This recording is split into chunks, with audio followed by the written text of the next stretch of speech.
वंदे गो मातरम। आज का दिन बहुत ही पवित्र और पावन है।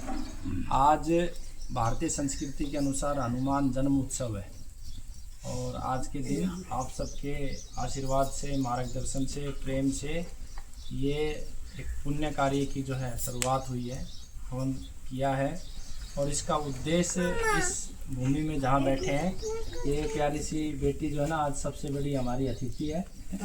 और यहाँ पर जो कार्य हमें करने हैं, मैं चाहूँगा कि आप सब मन मन में प्रार्थना करें। शब्दों की आवश्यकता नहीं है। संसार की जो सबसे सच्ची भाषा है वो भावनाओं की भाषा है। शब्द तो केवल अपने लक्ष्यों को पूरा करने के लिए इस्तेमाल किए जाते हैं। यहाँ पे हम सब ने मिलकर सपना देखा है, प्राथमिकता से ऐसी बीमारियाँ जिनका पूरी दुनिया में कहीं उपचार नहीं है, उनका हम उपचार संसार को दें, शोध करें उसके ऊपर। दूसरा, जो ऐसे असाध्य रोग हैं जिनकी वजह से व्यक्ति का ट्रीटमेंट हुआ, सारी पैथियों में ट्रीटमेंट हुआ, आयुर्वेद में हुआ, होम्योपैथी में हुआ, यूनानी में हुआ, सिद्धा में हुआ, एलोपैथी में हुआ, और अंत में डॉक्टर एक जवाब दे देता है, कहता है कि बस अब आपको 1 महीने का समय है, 2 महीने का समय है, साल का समय है, 1.5 साल का समय है। ऐसे लोगों की यहाँ सेवा करने का सौभाग्य हमें मिले, ऐसी आशा भी हम करते हैं कि उनकी सेवा करते करते उनमें से जितने लोगों को हम बचा सकते हैं, जितना बड़ा उनका जीवन दे सकते हैं, जितना लंबा दे सकते हैं, जितना अच्छी गुणवत्ता वाला जीवन दे सकते हैं, तो समाज के लिए सार्थक हो, वो प्रयास यहाँ पे करेंगे। आज हम देखेंगे इस पूरी प्रकृति में, जब मैं ऐसा मानता हूँ, कल्पना करता हूँ कि इस पूरी प्रकृति में जब परमात्मा ने इस सृष्टि को रचा होगा, तो सबसे सुंदर, सबसे क्रियात्मक, सबसे रचनात्मक जो रचना थी परमात्मा की, वो मनुष्य था। और सबसे बड़ा ऊर्जा का भंडार भी मनुष्य था, सबसे सात्विक भी मनुष्य था। लेकिन आज इस धरा पे सबसे नकारात्मक मनुष्य हो गया है। तो मानव को पुनः सकारात्मकता की तरफ लेके जाने का प्रयास भी यहाँ से करेंगे। जीवन धर्म के माध्यम से उनको एक मार्ग देने का प्रयास इसी भूमि से करेंगे। मनुष्य का दायित्व परमात्मा ने जो लगाया था, वनस्पतियों और जीवों की रक्षा का, पंच महाभूत के संतुलन का, और इस पूरी पृथ्वी में हर कोई आनंदित रहे, हर कोई सुखी रहे। और मनुष्य ही एकमात्र ऐसा प्राणी है जो स्वयं के सुख को भी निर्धारित कर सकता है और दूसरे के सुख में प्रयास कर सकता है। तो आज देखेंगे जीव जंतुओं की बड़ी बुरे हालात हैं, गायों के लिए, अन्य जीवों के लिए, इस क्षेत्र में विशेष रूप से बंदरों के लिए, अगर वो बीमार हो जाते हैं तो उनकी चिकित्सा उपलब्ध नहीं है। तो इसी भूमि पर ये भी प्रयास रहेगा, परमात्मा, गोमाता, गंगे माँ हमें शक्ति दे कि हम उन जीवों की सेवा भी यहाँ कर सकें। आज मानवता और मनुष्य की जो दया भाव है वो इतने निम्न स्तर पर चला गया। जितना व्यक्ति ज़्यादा पढ़ता है, जितना ज़्यादा उसके पास धन होता है, जितने ही वो माँ बाप से दूर हो जाता है, प्रेम से दूर हो जाता है। बहुत सारे लोगों के माँ बाप जो है वृद्धाश्रम में चले जाते हैं। कुछ माता पिता की तो मजबूरी है कि उनके संतान नहीं है, या ऐसी व्यवस्था बन गई है कि वो उनको रहने का कोई आश्रय नहीं है। ऐसे माता पिता को जो है ना, यहाँ पे आश्रय देने का कार्य भी ये संस्थान करेगा। और ये संस्थान जो है उनको जीवन के चरम सुख तक ले जाने का प्रयास करेगा। यहाँ ध्यान, साधना और सत्य की खोज का एक आश्रम भी बने, ऐसी मेरे मन में विचार है। बाकी तो जो परमात्मा कराए। और इन सब विचारों को पूरा करने के लिए सबसे पहले मैं धन्यवाद करता हूँ माता जी का। माता जी का नाम मुझे याद नहीं, और मैं आगे याद भी नहीं रखना चाहता हूँ कि सबकी माँ है तो हमारी भी माँ ही है, तो माता जी ही रहें। इन्होंने, माता जी ने अपना जो है पुत्र नितिन इस कार्य के लिए जो है आज से लगभग जेल जाने से पहले 4 वर्ष पहले मैंने सबसे प्रार्थना करी थी कि सभी माताएं एक जो है पुत्र मुझे दें इस राष्ट्र के लिए, इस प्रकृति माँ के लिए, ताकि इस लक्ष्य को पूरा कर सके। तो माता जी का ऋणी हूँ, धन्यवाद है, आभार है माता जी और पिताजी का, बाबू जी का, और साथ में ताऊ जी और इनके पूरे कुल का, इनकी पूरी जितनी भी पीढ़ियाँ हैं, सारी पीढ़ियों के हम सदैव ऋणी रहेंगे कि इस पावन कार्य के लिए इन्होंने नितिन दिया, और नितिन के साथ साथ उनकी धर्मपत्नी को भी इस संस्था को समर्पित किया। तो इनकी भी जितनी पीढ़ियाँ हैं, इनके माता पिता, इनके जितने भी पीढ़ियाँ हैं, उनका भी हम सदैव आभारी रहेंगे, ऋणी रहेंगे कि राष्ट्र के इस कार्य के लिए हमने इनको दिया। पिछली बार भी मैंने एक बात रखी थी कि दुनिया से अगर बीमारियों को भगाना है तो सत्य को सामने लेके आना पड़ेगा। सत्य के अलावा और कोई मार्ग नहीं है कि हम दुखों को मिटा सकें या बीमारियों को मिटा सकें। सत्य और धर्म दोनों समानांतर हैं। सत्य बोलो तो धर्म अपने आप आ जाएगा, धर्म बोलो तो सत्य अपने आप आ जाएगा। इनमें भेद नहीं है। जहाँ हमने धर्म के नाम पर हिंदू, मुसलमान, सिख, ईसाई, जैन, पारसी, बुद्धिस्ट और पता नहीं और कितने धर्म के नाम पर पंथ खड़े हो जाएंगे, धर्म कभी बदल नहीं सकता। जो पूरी दुनिया में जो धारणा बन गई है कि धर्म बदल लो, हिंदू से मुसलमान हो जाओ, मुसलमान से हिंदू हो जाओ, ये धारणा गलत है। इस धारणा को तोड़ने का प्रयास भी किया जाएगा। मनुष्य का जो धर्म है वो शाश्वत है, उसकी सांसों के साथ चलेगा और सांसों के साथ मिट जाएगा।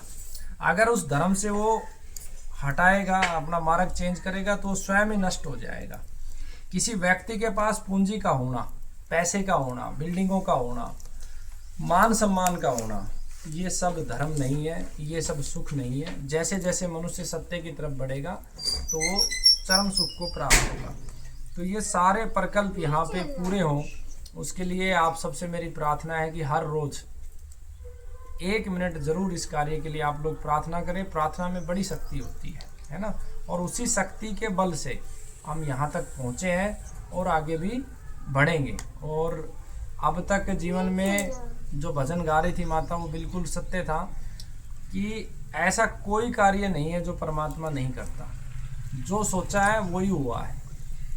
बचपन से एक सौपन था कि जो सबसे ज़्यादा दुखी है उसकी मैं मदद करूं, और उस दुख के अलग अलग चरम परमात्मा ने मेरे को दिखाया। पहले अनाथ बच्चों के रूप में दिखाया कि ये दुखी है, तो वो संकल्प आज भी जीवित है। और आशा करता हूँ कि आने वाले समय में भारत के किसी भी रोड पे आपको भीख मांगता हुआ बच्चा नहीं मिलेगा। ये अगले 11 वर्षों के मेरे संकल्प हैं जो मैं दोहराता हूँ इस देवभूमि के ऊपर। अगले 11 वर्षों में मेरा संकल्प है कि एक भी बच्चा रोड पे भीख मांगता हुआ नहीं मिलेगा। इस पे मैंने पूरा अध्ययन भी किया है कि ये बच्चे अधिकतर तो किडनैप किए जाते हैं। जैसे ये बिटिया, इसको किडनैप कर लिया बम्बई में, इससे भीख मंगवा रहे हैं। तो इस पूरे जाल को, ये बहुत बड़ा जाल है, इस जाल को तोड़ने का प्रयास भी हम सब मिल के करेंगे।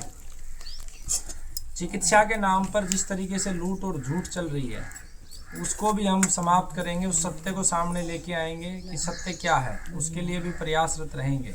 पंच महाभूत के संतुलन के लिए कार्य करेंगे। और जो बात मैंने कही थी कि मेरी बचपन से एक इच्छा थी कि दुखी की मदद करूं, तो दुख में जहाँ अनाथ बच्चों का दर्शन हुआ परमात्मा नहीं करवाया, वो दूसरे दुख में मुझे प्रकृति के असंतुलन का दर्शन करवाया, तो उस दुख के लिए भी हम काम कर रहे हैं। और तीसरे दुख में कैंसर के जो असाध्य रोगी हैं जो तड़फ रहे हैं, परमात्मा ने वहाँ जोड़ा। और अब वर्तमान में परमात्मा ने मुझे एक ऐसा दुख दिया जो अब तक के जीवन के अनुभव में मैं ये कह सकता हूँ कि इससे बड़ा दुख मनुष्य के जीवन में नहीं होता जब मनुष्य जेल जाता है। मेरा मैं सौभाग्य समझता हूँ कि मुझे 2 महीने 3 दिन की जेल की यात्रा परमात्मा ने दी। मैं सदैव ऋणी रहूँगा परमात्मा का कि परमात्मा ने साक्षात मुझे ये दृश्य दिखाया कि इससे ज़्यादा दुखी कोई नहीं है। तो उसके लिए भी संकल्पवान है। जो निर्दोष व्यक्ति जेलों में पड़े हैं उनको बाहर निकालने के लिए हर क्षण हर सांस हम प्रयास करेंगे। और ख़ास करके यहाँ पर हमारी मातृशक्ति जो है मेजोरिटी में बैठी है। मातृशक्ति हमारी बहनें, आज 2 लाख से अधिक बच्चे जेलों में पड़े और वो बच्चे किसी ना किसी माँ के बेटे हैं, किसी ना किसी बहन के भाई हैं, किसी ना किसी औरत के पति भी हैं। तो वो सब जो है प्रताड़ित हैं। उसमें से अगर मैं ये कहूँ कि 1% को छोड़ दूँ तो 99% केसेज में निर्दोष होते हैं। क्योंकि मैं जिस जेल में था मैंने 567 लोगों के जीवन का अध्ययन किया था और उसमें अधिकतर केस क्या होते थे कि आज हमारे देश में एक ऐसा सिस्टम खड़ा हो गया है कि बचपन से ही हम तामसिक भोजन देते हैं। सात्विक विचार हम हमारे बच्चों को दे नहीं पाते हैं। भजन कीर्तन परमात्मा से हम जोड़ नहीं पाते हैं। शिक्षा के रूप में जो मकोले की शिक्षा है वो पढ़ रहे हैं। और जो सबसे बड़ा प्रभाव मनुष्य के जीवन पे पड़ता है, आप सब भी परिचित हो, सबसे बड़ा प्रभाव पड़ता है इस टेलीविज़न का, इस फिल्म का, इस मोबाइल का। आप देखोगे, मैं एक छोटा सा आपको उदाहरण दे रहा हूँ। आप देखोगे कि 10 साल पहले कोई जो है 10-20 साल पहले कोई ये नेल पेंट नहीं लगाता था, कोई ये लिपस्टिक नहीं लगाता था, कोई ये केमिकल्स आँखों पर ये सब कोई नहीं लगाता था। लेकिन मानसिक रूप से हमें इतना गुलाम कर दिया कि हमें इन सब चीज़ों से जोड़ दिया, जबकि ये सारी चीज़ें मेरी बात बुरी लगे तो क्षमा प्रार्थी हूँ। ये सारी चीज़ें जीव हत्या से जुड़ी हुई है। कहीं ना कहीं इनमें जीवों का खून भी मिलाया जाता है, जीवों की गायों की हत्या होने के बाद उनका मांस भी निकाला जाता है। ऐसे मतलब खतरनाक तत्वों से बना है। ये भी एक बहुत बड़ा षड्यंत्र इसलिए बना है कि हमारी सात्विकता नष्ट हो जाए। जो चेतना हमें मिली है परमात्मा से जोड़ने के लिए, वो चेतना की जो है ना शक्ति कम हो जाए। तो वो अधिकतर बच्चे इस सात्विक वातावरण की बजाय नकारात्मक वातावरण में आगे बढ़ रहे हैं। फिल्में देख रहे हैं, टेलीविज़न देख रहे हैं, वहाँ पे एक ही चीज़ दिखाई जा रही है कि प्रेम का मतलब क्या है, लड़का लड़की। जबकि प्रेम भी शाश्वत है, सांसों के साथ प्रेम चलता है। प्रेम हम किसी से भी कर सकते हैं। और ऐसे मिथक हमारे समाज में डाले हुए, प्रेम मुझे नितिन से बहुत है, बाबा से बहुत प्रेम है, यहाँ बैठे हुए हर व्यक्ति से बहुत प्रेम है। लेकिन अगर ये शब्द बोल दिया जाए कि मुझे आपसे प्रेम है, पुरुष अगर स्त्री को बोलते तो उसका समाज में गलत अर्थ निकालते हैं। तो गलत लोगों की सोच है। और वो बच्चे उस परिवेश में टेलीविज़न देख देख के आगे बढ़ रहे हैं, जब वो प्रेम के नाम पर संबंध बना लेते हैं। तो पहले क्या होता था कि माता पिता समझाते थे, लड़की को भी समझाते थे, बेटा ये गलत प्रक्रिया है, ये प्रक्रिया परमात्मा ने संतान उत्पन्न करने के लिए दी है, आपका विवाह होगा। आज क्या करते हैं, लड़की का पक्ष सीधा थाने में चला जाता है, थाने में जाके लड़का सीधा जेल में जाता है। जिस धारा को हमने बनाया था इसलिए कि महिलाओं को शोषण ना हो, सबसे ज़्यादा शोषण ये धारा महिलाओं का कर रही है। क्यों कर रही है? जिस लड़की ने परिवार के दबाव में आके, माता पिता के दबाव में आकर एक झूठा बयान दे दिया, उसकी जब तक सांस चलेगी तब तक वो इस कर्ज में दबी रहेगी कि तूने झूठ बोला है। वो जब तक सांस चलेगी उस कर्ज से मुक्त नहीं हो सकती, हर क्षण वो उसको घेरेगा।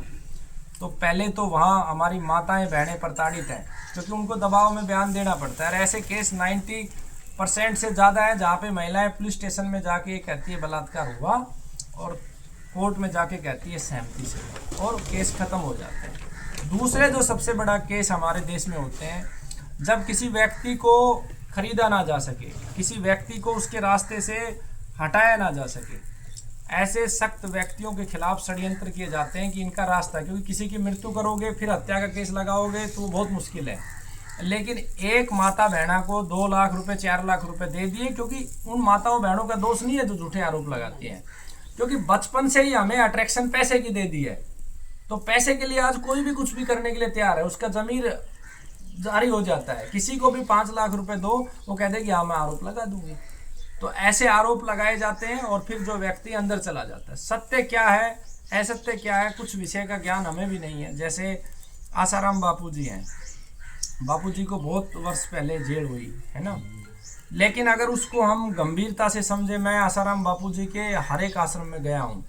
जो सेवा का अद्भुत प्रकल्प उन्होंने शुरू किया, गौ की इतनी ज़बरदस्त सेवा होती है, बच्चों की शिक्षा की इतनी ज़बरदस्त सेवा हुई है। आप कभी मध्य प्रदेश के आदिवासी क्षेत्रों में जाओगे तो जहाँ पे ईसाइयत जबरन जो है लोभ देके, प्रलोभन देके हिंदुओं को ईसाई बना रही थी। हालांकि मेरा ये कंसेप्ट बिल्कुल अलग है, कोई बदल ही नहीं सकता है किसी को। तो वहाँ पर आसाराम बापू जी ने बहुत अच्छा कार्य किया था। उस पूरी लोभी को उन्होंने रोक दिया था। हर बड़े बड़े जंगलों में उन्होंने आदिवासियों के लिए स्कूल बनाए, उनको जो है एक अच्छी रास्ते पे लेके आए। तो मुझे जहाँ तक लगता है, अंतिम सत्य ईश्वर जानता है, मुझे जहाँ तक लगता है ये एक बहुत बड़ा षड्यंत्र हुआ। और जो संत महापुरुष जिन्होंने इस राष्ट्र के लिए इतना बड़ा कार्य किया, वो 15 वर्षों से जेल में, जबकि सच्चाई जानने के लिए 2 मिनट लगते हैं, नार्को टेस्ट करवा देते, उस बहन का भी नार्को टेस्ट करवा देते और बापू जी का भी नार्को टेस्ट करवा देते, सच सामने आता। खैर मैं उस विषय में कुछ नहीं कह सकता, हाँ, लेकिन मैं अपने विषय में इस यज्ञ को साक्षी मान के संकल्प लेता हूँ कि सरकार मेरा नार्को टेस्ट जरूर करे और उसे सार्वजनिक करे, सबके सामने सच आए कि आखिर में सच था क्या, कौन दोषी था, कौन निर्दोष था।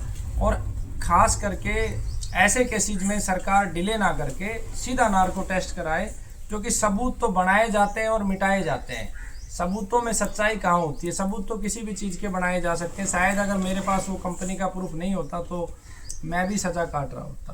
तो ऐसे दुखियों के लिए जो अब रास्ता परमात्मा ने दिया, जो ऐसे बच्चे जेलों में पड़े हैं, और हमारे देश की जो गलत कानून व्यवस्था है, जो हमारी व्यवस्थाएं खराब है, उन व्यवस्थाओं को बदलने का नारा भाई राजीव दीक्षित जी ने दिया था। परमात्मा मुझे उस दिशा में आगे बढ़ा रहा है, तो इसलिए मैं परमात्मा का आभारी हूँ।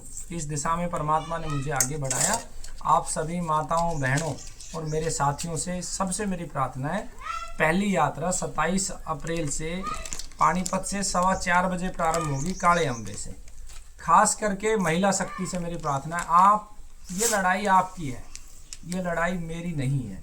आपने आज ये लड़ाई नहीं लड़ी तो हर शहर में 5-5, 10-10 महिलाएं पैसे के लालच में ये कर रही हैं और उसकी वजह से सारी महिलाओं के ऊपर शंका आती है। इन 2 सालों में मैंने बड़ा झेला है, बड़ा डिप्रेशन में भी रहा हूँ, बड़ा तनाव में रहा हूँ। इवन मैंने यहाँ तक किया है कि कोई भी महिला मेरे यहाँ आती तो मैं उसकी वीडियो बनाता हूँ, जो कि गलत है, क्योंकि हर महिला पे, लेकिन मेरे पास कोई मार्ग नहीं है। जो भी महिला रात्रि में रुकती है, 2 दिन रुकती है, उसकी वीडियो बनवाता हूँ, लिखवाता हूँ कि मेरे साथ यहाँ गलत नहीं हुआ, क्योंकि वो 1 साल के बाद जाके कह देगी, जैसे मेरे ऊपर आरोप लगा दिया 1 साल बाद रेप हुआ, तो मैं कहाँ जाऊँगा। तो इस ऐसी व्यवस्था मुझे ना करनी पड़े और लोगों को ना करनी पड़े, उसके लिए आप सब महिला शक्ति की आवश्यकता है। उस यात्रा में आप सब आएँ, 3 दिन का समय है। जो रोगी है उनके लिए भी मैंने पूरी व्यवस्था बनाई है कि आपका खाना अलग बनेगा, गौशालाओं में हम रुकते हुए चलेंगे, भजन कीर्तन गाते हुए चलेंगे और 27 तारीख को 4:15 बजे काले अम्बे पानीपत से वो यात्रा प्रारंभ होगी। पानीपत का इसलिए चुनाव किया कि हमारे जो पूर्वज थे मराठा थे और उन्होंने अपने जीवन के, अपने सांसों की एक सांस लगा दी राष्ट्र के लिए, रक्त की एक बूंद बहा दी धर्म के लिए और राष्ट्र की रक्षा के लिए, तो वहाँ से वो चुनाव किया। और दूसरा कारण, जिस महिला ने आरोप लगाया था वो महिला का एड्रेस भी पानीपत का था। आज वर्तमान में वो महिला उस एड्रेस पे नहीं रहती, कहाँ की थी कहाँ था वो नहीं पता, लेकिन इन 2 कारणों से मैंने पानीपत को शुरुआत की है। और इस यात्रा का समापन मैंने खाटू श्याम जी के यहाँ किया है, क्योंकि मुझे बचपन से एक शौक़ रहा है कि जो बिल्कुल हार जाए, बिल्कुल कमज़ोर हो जाए, उसके साथ मैं खड़ा हो जाऊँ। तो मेरी प्रवृत्ति खाटू श्याम जी से बहुत मैच करती है, तो इसलिए मैं इस यात्रा को पहले परमात्मा के चरणों में आशीर्वाद लेके, और यात्रा का क्रम तब तक जारी रहेगा जब तक कि ये व्यवस्था बदल नहीं जाती। अगली यात्रा हरिद्वार से होगी, फिर भगत सिंह जी की जो है जहाँ पे उन्होंने शहादत दी है वहाँ से होगी। तो आप सब इस 27 अप्रैल की यात्रा में मैं आप सब से हाथ झोली फैला के प्रार्थना करता हूँ कि आप इस यात्रा में आओ। और 3 दिन का समय है, 27 से लेके और 30 को अक्षय तृतीया है, उस दिन भगवान परशुराम का जन्म दिवस भी है, उस दिन हम उस यात्रा को समाप्त करेंगे। और आप सब का बहुत बहुत धन्यवाद, ताऊ जी का भी बहुत बहुत धन्यवाद, इन्होंने अपना समय दिया और इनकी भावनाएं बहुत प्रबल हैं। और इस कार्य के लिए इन्होंने पहली आहुति डाली 11,000 रुपये की। और इतना भी वचन मैं ताऊ जी आपको दे रहा हूँ, मेरे पिता तुल्य हैं, कि आपका एक पैसा हम लाखों के बराबर मान के उसे खर्च करेंगे। एक क्षण भी हमारा व्यर्थ नहीं करेंगे और एक पैसा भी हम व्यर्थ नहीं करेंगे। आपने आज जो 11,000 दिए हैं, उस 11,000 को हम 11 करोड़ करके आपको लौटाएंगे कि हमने 11 करोड़ का पुण्य। यहाँ पर आप सब निरोगी बैठे हैं, कुछ रोगी हैं, अधिकतर लोग निरोगी हो चुके हैं। जैसे इनका नाम मुझे याद नहीं है, ये सीमा नाम है इनका, तो ये भी इस बीमारी से ठीक हो चुकी है। और आशा करता हूँ कि सदैव ठीक रहें और अपना हर क्षण धर्म के पथ पे आगे बढ़ाते रहें। साथ में बगल में आज उनकी रिपोर्ट भी बहुत अच्छी आई है, इनसे मैं 1 to 1 बात भी करवाऊँगा आपकी। एक ईंट ये भी लगाएंगी, है ना, और इनके पति बहुत मेहनत करते हैं, बहुत प्रेम करते हैं, एक ईंट ये भी लगाएंगे। शैलेश जी हैं, इनको भी 4थे स्टेज का कैंसर था, ठीक हुआ, एक ईंट ये भी डाल रखेंगे। पीछे भाई जी हैं, उनका नाम क्या भाई जी? विनोद कुमार है, वो भी एक ईंट रखेंगे। पीछे इधर ये रीना जी हैं, ये भी कृष्ण भक्त हैं, ये भी ईंट लगाएंगी। और आप सब जितने भी लोग यहाँ पे आए हैं, सब एक ईंट गंगा जल में भिगो के परमात्मा का ध्यान करके और उस एक ईंट को रखना है ना। तो अंत में मैं 2 शब्द चाहूँगा। नितिन जो मेरे बिल्कुल छोटे भाई की तरह हैं, बल्कि मैं कहूँगी बच्चे की तरह ही हैं, तो और भी अच्छा आनंद आएगा। तो नितिन जो इस यहाँ की जिम्मेवारी संभालेगा, है ना, तो नितिन जी।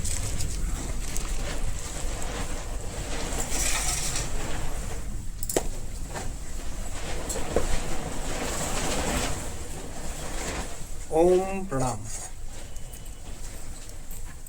बड़े ही मान व सम्मान के योग्य हमारे आचार्य जी कमलकांत जी, वे हमारे पिता तुल्य समान ताऊ जी व माता जी, और जितने भी यहाँ बुद्धिजीव बैठे हैं उन सबको मैं प्रणाम करता हूँ, वंदन करता हूँ।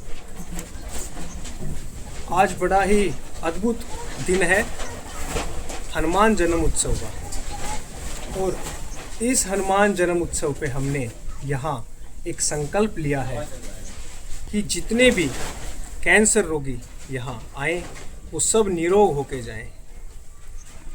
और ये हम अपने सूक्ष्म शरीर से, आवाज़ से, हमारी सूक्ष्म आवाज़ से, ऊर्जा से बोल रहे हैं कि जितने भी रोगी आएंगे वो सब निरोग होके जाएंगे, क्योंकि इस तरह से हम यहाँ एक अद्भुत संस्थान खड़ी करने जा रहे हैं, एक अच्छा संस्थापक खड़े करने जा रहे हैं। यहाँ हमें जितने जो भी लोगों ने आशीर्वाद दिया उनका हम तहे दिल से धन्यवाद करते हैं। आचार्य कमल जी ने जो जो चीज़ें बताई हैं वो सारी चीज़ें यहाँ पे हों, और इनकी यात्रा काले अम्बे से और खाटू श्याम जी तक, ये हम आज जो हमने हवन किया है ये इसके लिए भी है कि जो यात्रा है वो इनकी पूर्ण होए और इनको अपने मार्ग में कोई भी किसी भी प्रकार की बाधा उत्पन्न ना हो। आज बड़ा ही हर्ष का दिन है कि हम यहाँ हरिद्वार की पावन पर्व पे आए हैं और यहाँ हवन किया है, और इस हवन के साथ आज भूमि पूजन भी है। और इस भूमि पे हम गंगा जल से ईंट रखते हुए सभी अपना अपना सामर्थ्यन और समर्थन देंगे, और जितने भी लोग हैं उनका मैं बारंबार धन्यवाद करूंगा। और आप सभी जल्द से जल्द निरोगी काया आत्मा बने और अपने जीवन में खुशहाल होके जिए। धन्यवाद। भारत माता की जय। भारत माता की जय। गौ माता की जय। भारत माता की जय। वंदे मातरम। वंदे मातरम। वंदे मातरम। गौ माता की जय। गौ माता की जय। गौ माता की जय। और बोलो भाई राजीव दीक्षित अमर रहे। भाई राजीव दीक्षित अमर रहे। भाई राजीव दीक्षित अमर रहे। बोल बाबा जयराम दास की जय। बोल धरती माता की जय। बोलो अपने अपने गुरुदेव की जय। बोलो आसाराम बापू की जय। बोलो गंगे मैया की जय। बोलो बालाजी महाराज। बोल बालाजी महाराज की जय। आप सबका बहुत बहुत धन्यवाद। और आगे की प्रक्रिया करेंगे। हमारे बीच में जो है ना हमारे बड़े भाई हैं और ये साक्षात देवता हैं। इनकी जो अद्भुत गौ सेवा आप देखोगे, कभी गौशाला में लेके चलेंगे। और इनको मैंने इस पूरे हॉस्पिटल की जिम्मेवारी, जो पंचगव्य का पूरा विभाग, ये देखेंगे। रोगियों के लिए शुद्ध दूध, घी, लस्सी सब कुछ उपलब्ध कराएंगे। तो दो शब्द आज भाई जी भी बोलेंगे। जी भाई जी। आपके इस दैनिक कार्य में हम शामिल हुए, आप लोगों को सभी को बहुत बहुत साधुवाद, धन्यवाद। और इसमें हम अच्छे से आप लोगों की सेवा कर सकें।